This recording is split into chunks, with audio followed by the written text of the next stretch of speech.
I'm Bernie Borbo with Country Place Greenhouse. Today I'd like to go ahead and cover a little bit about taking care of your petunias and different hanging baskets.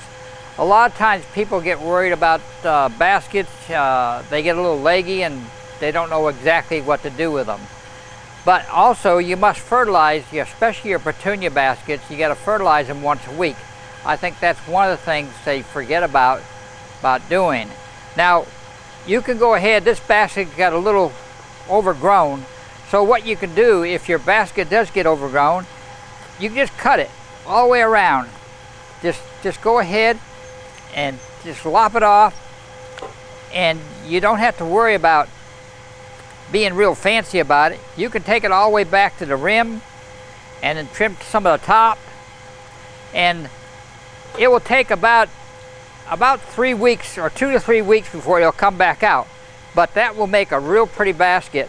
It don't look so pretty right now, but that will make a real pretty basket for you.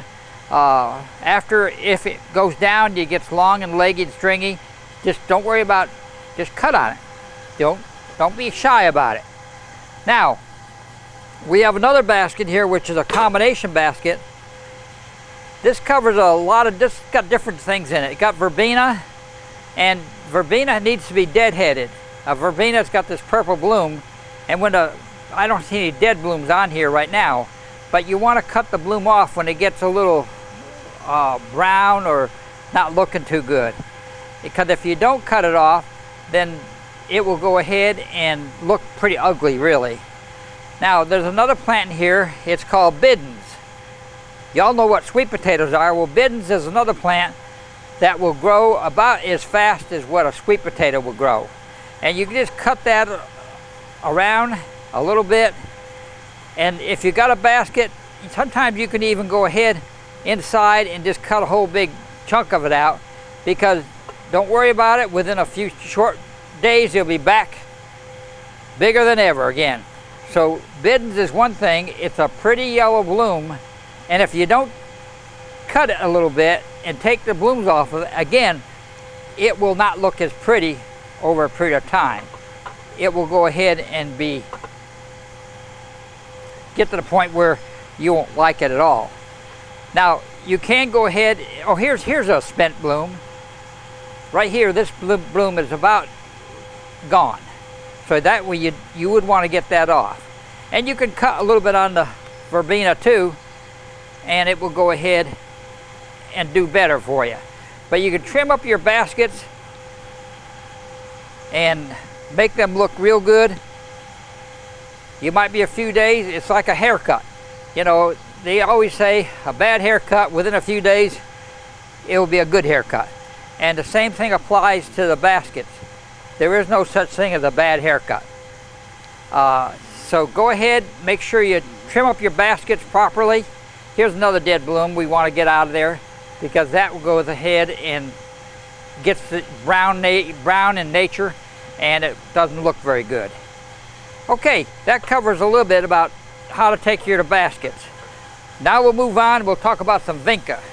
The vinca basket is a real good basket, but we have a lot of people, especially this year, with it being warmer a little bit earlier, we generally don't offer the vinca baskets until after May 1st. Well, I know May 1st is right here, or a little bit later. Actually, after May 15th is better.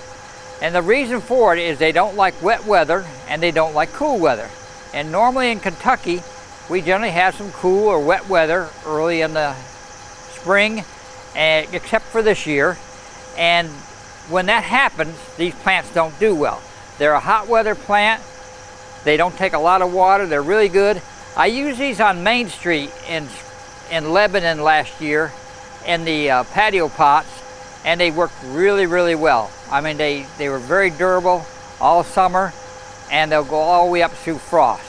So that's something you might consider, is a good vinca basket. We have plenty of them coming along, and we also have the flats of vinca that are smaller that you can plant in beds or etc. But again, vinca is more of a hot weather plant. You don't want to get in a big rush. I know you want to get your beds done, but you don't want to get in a big rush to do it. What we have here is we have some baskets that be going up in the city of Lebanon. They'll be hanging these on the post, And we've used several things which we found to be successful over the years. We got petunias in them, and we also have the sweet potato vine, which you all love dearly. And that thing grows like a weed. It just doesn't know when to stop growing. This one doesn't grow quite as fast, but almost as fast. Now we're also putting lantana in with the baskets this year. That's a lantana, and hopefully they'll provide a little extra color. They take the heat, and we hope that this will work out. It's a little different mix than what we have done in the past, but they'll be going up probably within another week or so, or 2 weeks, and you'll see them hanging on the post in downtown Lebanon. What we have here is a calla lily. It's not a plant that goes all summer, but it is beautiful at the time it does bloom. It's a bulb, and it can come up. You can save the bulb, and you can have them for next year. But the calla lilies come in a lot of different colors, as you can see, and it's something that it's good for on Mother's Day for a real pretty flower. They're kind of delicate and kind of fancy looking, really. But we do like the calla lilies. Now, also over here, behind me over here, we have some cannas. Now last year we had some cannas out in front, and they were really, really good. They really made a display. And if you want something that you want a big pot or a big display, they have to be done in the background or in the center of a big pot. And we have the orange and the red, and we have a dark leaf one this year. So we have a lot of different things. And you have to deadhead though. You have to deadhead. Now I can't show you really how to deadhead them at this point in time because they're not in bloom far enough. But you have to go ahead and do it a certain fashion. Maybe we can cover it later on. You have to not take the growing point out. Maybe this one, no, I really can't. There's a growing point that you can see. You take out the flower or the spent flower, but you want to make sure you leave the new shoot coming up. And none of these have that really, where I can show you very precisely what we do, okay? What we have right here on this bench here is some Kimberly queen ferns. They do good in the sun in a big pot. So if you have a sunny location, you can use a Kimberly queen fern, and that does very well. Now also we have right here another type of fern. This is called a macho fern. This grows really big. But you need a little bit of shade. You don't want to put this one out in the full sun. And they do very well, but they get huge. They really, really get huge. And it's called a macho fern. And we'll have these up in the garden center ready for your purchase.